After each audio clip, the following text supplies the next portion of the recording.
The UK is expected to recognize a Palestinian state on Sunday, after Israel failed to meet the conditions set out by Keir Starmer in July. The Prime Minister is to make the announcement after concluding the humanitarian situation has deteriorated significantly in the past few weeks. The move comes despite pressure from the US and the families of hostages held by Hamas. Starmer said in July he would recognize Palestine before the gathering of world leaders at the UN General Assembly next week if the situation did not improve.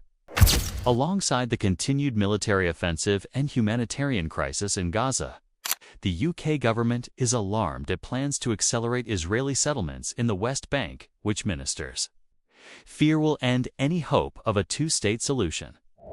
Labour has sought to stress that recognition of a Palestinian state is not a reward for Hamas, and emphasized that it would have no role in the future governance of Gaza. It is expected the government will ratchet up sanctions on Hamas in due course, and it has stepped up demands for the release of hostages.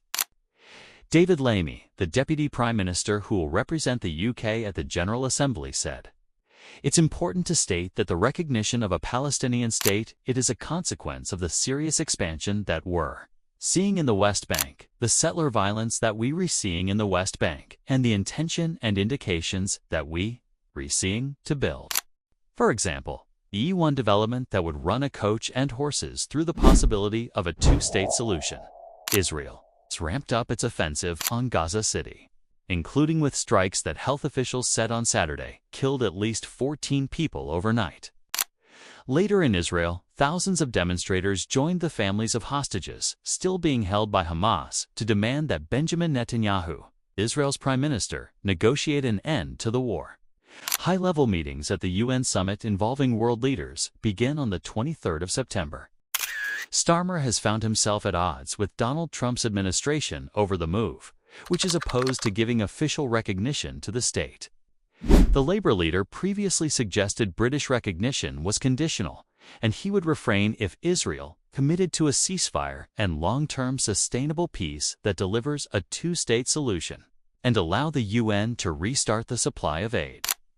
All three conditions are, however, unlikely to be met given the Israeli government opposes these terms. The State of Palestine is currently recognized by 147 of the UN's 193 member states. Family members of some of the 48 hostages still in captivity have written an open letter to Starmer, condemning the move.